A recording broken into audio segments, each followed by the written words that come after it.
bahagia. Hari ini kami dari kelompok 4 ingin mempresentasikan materi tentang bisnis model kanvas atau BMC. Sebelumnya perkenalkan, nama saya Gunawan Sidistiati. Nama saya Nesrina Nela Putri. Nama saya Melisa Sayani. Nama saya Syakam Johan. Saya Farisa Fainaya. Saya akan menjelaskan metode pembelajaran bisnis model kanvas.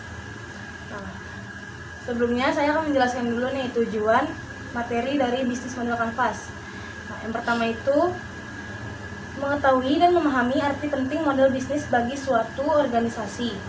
Yang kedua, menumbuhkan dan mengembangkan jiwa kewirausahaan.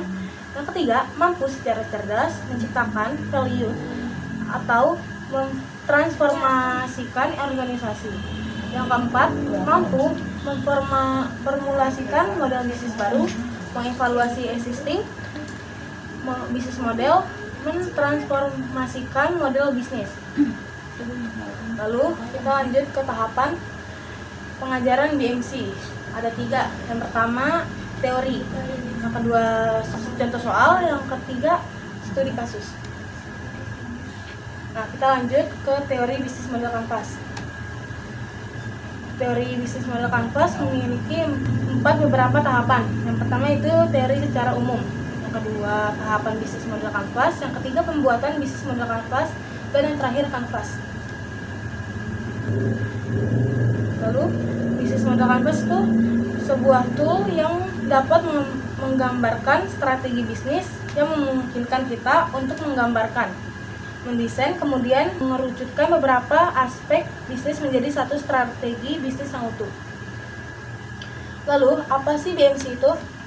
BMC adalah model bisnis yang memaparkan 9 elemen prinsip secara singkat dan jelas. BMC juga pertama kali diperkenalkan oleh Alexander Osterwalder. Nah, BMC itu merupakan bisnis plan yang sederhana untuk menentukan tujuan bisnis dan strategi bisnis startup. Di sini ada beberapa elemen yang ada dalam bisnis model kanvas. Untuk penjelasan selanjutnya di sini ada customer. Customer berbagai kelompok orang atau organisasi yang dapat dijangkau atau dilayani oleh perusahaan. Type of customer segment ada mass market, contohnya car part manufaktur. Terus ada niche market, ada segmented, contohnya Matahari Dep Store. Terus ada diversified, contohnya Mi Cafe. Ada multi-site market, contohnya Free New Paper. Kategori customer segment. Yang pertama, mass market, segmen pasar luas dengan jenis kebutuhan dan masalah yang sama. Yang kedua, ada niche market, segmen pasar yang spesifik. Yang ketiga, ada segmented, segmen pasar yang memiliki kebutuhan berbeda tetapi dalam satu kategori. Yang keempat, ada diversified, segmen pasar yang memiliki kebutuhan atau masalah yang sangat berbeda. Yang kelima, ada multi-site platform, melayani 2 atau lebih pasar, segmen pasar yang saling tergantung. Yang 2, ada value proposition, nilai dari produk atau jasa yang akan diberikan kepada pelanggan yang bermanfaat dan memberikan nilai tambah bagi pengguna. Apa nilai yang diberikan kepada konsumen? Newness, atau bisa disebut kebaruan. Performance, bisa disebut keberhasilan dalam mencapai tujuan. Customization, proses mengubah produk atau layanan untuk memenuhi kebutuhan atau keinginan spesifik. Getting the job done, menyelesaikan pekerjaan. Desain, rancangan. Brand atau status merek. Price, harga. Cost reduction, pengurangan biaya yang dilakukan oleh perusahaan untuk meningkatkan efisiensi dan produktivitas. Terus ada risk reduction, tindakan untuk mengurangi dampak resiko yang terjadi.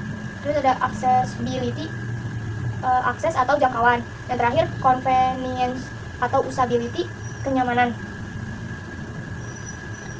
Contoh value proposition, newness, handphone. Performance, contohnya komputer. Customization, contohnya tailors. Terus getting the job done, contohnya software. Desain, contohnya fashion. Terus brand atau status, contohnya Starbucks. Ada price, contohnya HPP. Cost reduction, contohnya Tokopedia. Risk reduction, contohnya insurance. Accessibility, contohnya mutual funds. Terus yang terakhir ada convenience atau usability, contohnya iPod. Yang ketiga yaitu ada customer relationship, strategi yang diperlukan atau siapa yang akan menjalankan untuk membuat saluran distribusi nilai dan produk selalu lancar sampai ke tangan pelanggan. Selanjutnya ada tipe dari customer relationship. Yang pertama ada personal assistant, dedicated personal assistant, self-service, automate service, communities, dan CO creation. Selanjutnya itu ada tipe dari customer relationship. Yang pertama, personal assistant, yaitu ada sales rep yang melayani pelanggan. Yang kedua ada dedicated personal assistant, yaitu hubungan ini melibatkan dedikasi perwakilan pelanggan khusus untuk klien individu. Yang ketiga ada self service, yaitu pelanggan melayani dirinya sendiri, biasanya di bisnis retail. Yang keempat ada automate service, yaitu pelanggan bahkan tidak perlu ke toko Anda, biasanya di bisnis online. Yang kelima ada community, yaitu Anda menciptakan komunitas untuk pelanggan. Dan yang keenam yaitu CO creation, Anda mengajak pelanggan menciptakan sesuatu untuk bisnis Anda. Yang keempat ada channel, bagaimana sebuah perusahaan dapat menyampaikan pesan yang ada antara lain value proposition kepada konsumen. Selanjutnya ada fungsi channels, yaitu award. Yang pertama awareness, meningkatkan kesadaran antara pelanggan mengenai produk dan layanan. Yang kedua ada evaluations, membantu pelanggan untuk melakukan evaluasi dari value proposition yang diberikan oleh perusahaan. Yang ketiga ada purchase, proses transaksi yang terjadi antara pelanggan dan perusahaan untuk mendapatkan produk atau layanan. Yang keempat ada delivery, atau proses memberikan value propositions kepada pelanggan sehingga pelanggan bisa mendapatkan layanan yang terbaik. Yang terakhir ada after sales, atau dukungan yang diberikan setelah terjadi proses transaksi. Yang kelima ada revenue. Terdapat key partners, key activities, value propositions, customer relationship, customer segment, cost structure, dan yang terakhir ada revenue streams. Nilai yang benar-benar dibayar oleh pelanggan, untuk apa mereka membayar saat ini, bagaimana cara mereka membayar saat ini, bagaimana cara mereka lebih suka untuk membayar, berapa banyak revenue stream berkontribusi terhadap pendapatan keseluruhan. Bagaimana menghasilkan revenue streams? Yang pertama ada asset sale, menjual aset yang dimiliki. Belum lanjut Bagaimana menghasilkan revenue stream? Yang pertama ada asset sale, menjual aset yang dimiliki adalah tipe cara menghasilkan revenue yang paling dipahami oleh banyak orang. Ada beragam cara untuk mendapat revenue stream dari penjualan aset. Example Amazon.com, Samsung, Toyota. Yang kedua ada usage fee. Revenue stream tipe ini didapatkan dari penggunaan suatu jasa khusus. Semakin banyak jasa itu digunakan, semakin banyak yang harus dibayarkan oleh konsumen. Example, kartu Halo, Hotlist per night. Selanjutnya ada subscription fees. Yang pertama adalah revenue stream. Tipe ini didapatkan dari penjualan akses secara kontinu terhadap suatu jasa. Contohnya ada gym, Warcraft online. Terus ada Nokia's Music service. Selanjutnya ada lending or renting or leasing. Yang pertama ada revenue stream. Tipe ini didapatkan dengan cara memberikan jaminan untuk seseorang secara khusus. Bisa digunakan suatu aset tertentu untuk masa yang telah disepakati bersama berdasarkan tingkat pembayaran yang diterima oleh pemilik aset. Contohnya ada zippercard.com. Selanjutnya Selanjutnya ada licensing. Yang pertama, revenue stream. Seperti ini mendapatkan pemasukan dengan memberikan izin untuk menggunakan atau mengakses suatu hal, biasanya berupa kekayaan intelektual yang sudah didaftarkan di kantor hak paten dengan nilai yang sudah disepakati nominalnya. Contohnya ada media industri, patent teknologi holders. Selanjutnya adalah broker's fees. Revenue stream ini didapatkan dengan mendapatkan sejumlah keuntungan dari hasil menjadi penghubung dua atau lebih pihak yang akan bertransaksi. Contohnya ada credit card providers, ada brokers and real estate agents. Ada advertising. Yang pertama ada revenue stream ini didapatkan dari fee yang diberikan oleh para pemilik produk atau jasa atau merek. Contohnya ada detik.com mendapatkan banyak penghasilan dari iklan-iklan yang terpasang di website mereka. Ini adalah aset terpenting yang dimiliki perusahaan untuk menjalankan operasional tersebut. Jadi Parisnya di kamar. Setelah itu ada key partners. Tidak ada bisnis yang berdiri sendiri di seluruh dunia. Satu bisnis akan terhubung dengan yang lain, secara langsung atau tidak langsung.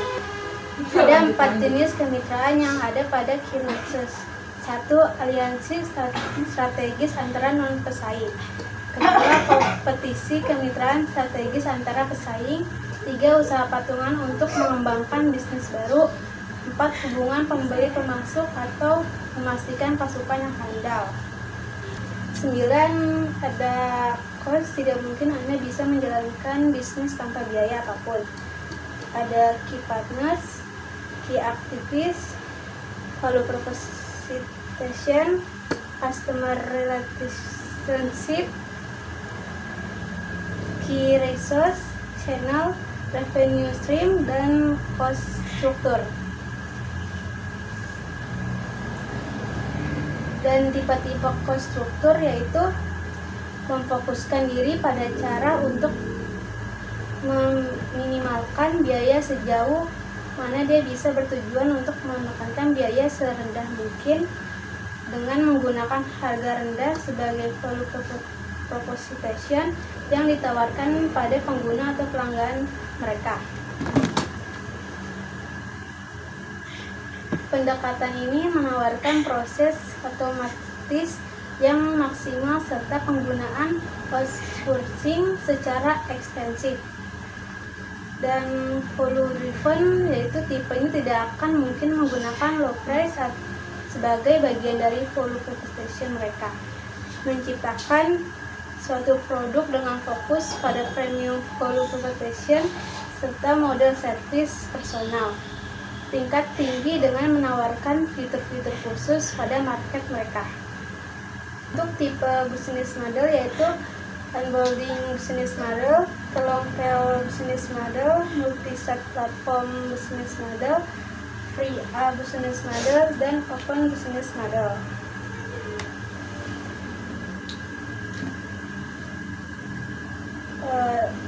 Contoh BMC Gojek. Ya, 1. Key partners yaitu mitra pengemudi driver Gojek, supplies atribut, penyedia infrastruktur server. Dan yang kedua, KITs yaitu menghubungkan driver dan dengan penumpang, manajemen data pengguna. Value proposition menyediakan transportasi massal yang berkualitas, mudah serta cepat diakses dengan harga terjangkau. Customer relationship, diskon dan promo, email newsletter, aplikasi kaya fitur. Customer segment, pelajar sekolah, pekerja kantoran, pengguna transportasi publik. Generasi melek internet, channel aplikasi Gojek, iklan billboard, testimoni pengguna. Key resource, Google Maps, aplikasi Gojek. Cost infrastruktur bagi hasil dengan mitra driver, penyewaan infrastruktur server, biaya API Google Maps, gaji pegawai kantor, biaya pemeliharaan, dan perbaikan sistem. Revenue stream, pengguna jasa transportasi Gojek dan pengisian dompet elektronik.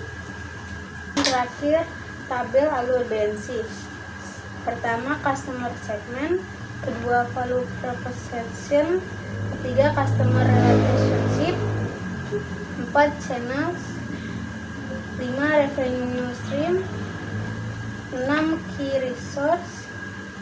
7, key activities. 8, key partnership. 9, cost structure. Sekian dari kelompok kami, mohon maaf bila ada kata-kata yang kurang atau masih yang salah. Assalamualaikum warahmatullahi wabarakatuh.